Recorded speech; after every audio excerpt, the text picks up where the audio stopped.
Salam əziz izləyicilər, hər birinizi xoş gördük. Bugünkü dərsimizin adı rənglər və rəqəmlərdir.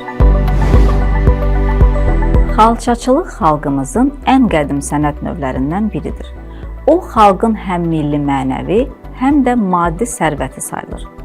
Əsrlər boyu formalaşaraq inkişaf edən bu sənət növü xalqın tarixini, dünya görüşünü və estetik zövqünü özündə əks etdirir. Xalçalar bir-birini tamamlayan naxışlardan ibarət olur. Bu naxışların hər birinin bir mənası və gözəlliyi var. İndi gəlin xalçaya yaxından baxaq. Gördüyünüz kimi xalçanın naxışları kiçik hissələrdən, ilmələrdən ibarətdir. Minlərlə ilmə birləşərək gözəl bir xalça yaradır. Sizcə, kompüter, televizor və planşet ekranlarında gördüyümüz təsvirlər xalça naxışlarına hansı cəhətdən bənzəyir? Kompüter və planşet ekranlarında gördüyümüz şəkillər də xalçadakı kimi kiçik hissəciklərin birləşməsindən yaranır. Bu hissəciklər piksel adlanır. İlmələr bir araya gələrək xalçanı, piksellər bir araya gələrək ekranda gördüyümüz şəkilləri yaradır. Piksel sözü picture element sözündən yaranıb və şəklin ən kiçik hissəsi deməkdir.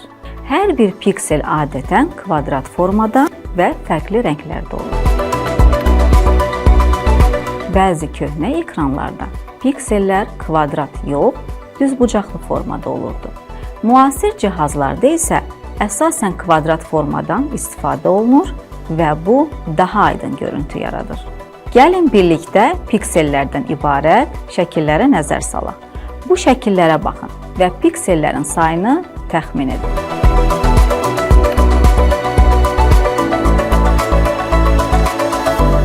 Gördüyünüz kimi piksellərin sayı artdıqca şəkil daha aydın görünür. İndi isə ekranda gördüyünüz cümləni aşağıda verilmiş sözlər vasitəsilə tamamlayın. Bəli, düzgün tamamlama bu cür olacaq. Nə qədər çox piksel olsa, şəkil o qədər dəqiq və aydın görünür.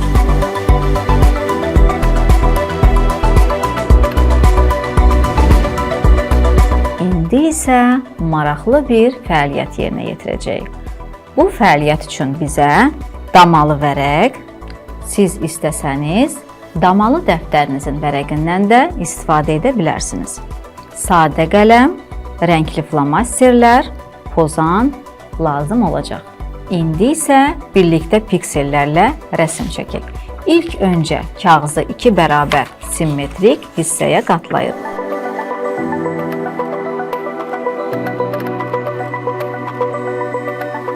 Əvvəlcə bir hissədə şəklin yarısı sadə karandaşla çəkilir.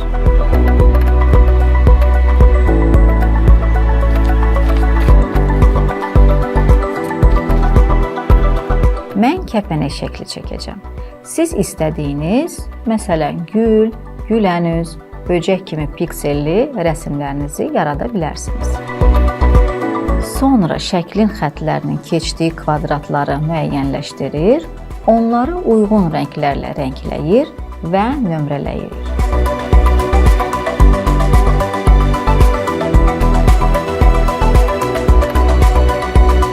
Mən burada yaşıl 1, sarı 2, qırmızı 3, 4 qəhvəyi olaraq nömrələmə apardım.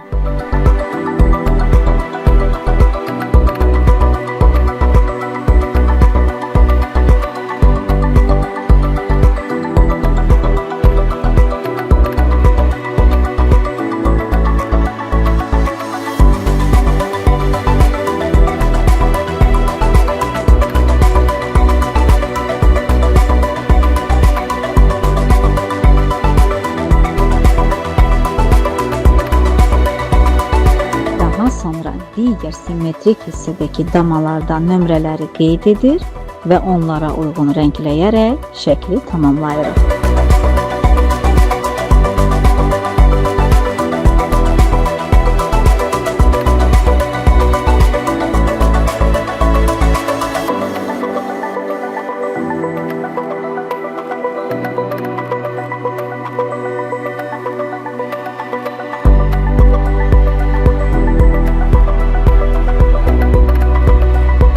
Kəpənəyimin pikselli şəkli hazır oldu. Mənim şəklim belə alındı. Bəs sizin piksel şəkliniz necə alındı? Siz də öz rəngarəng və maraqlı piksel rəsmlərinizi yaradın. Əziz izləyicilər, bugün xalça naxışları ilə rəqəmsal dünya arasında necə bir bənzərlik olduğunu öyrəndik. Növbəti dərslərdə yenidən görüşmək ümidi ilə.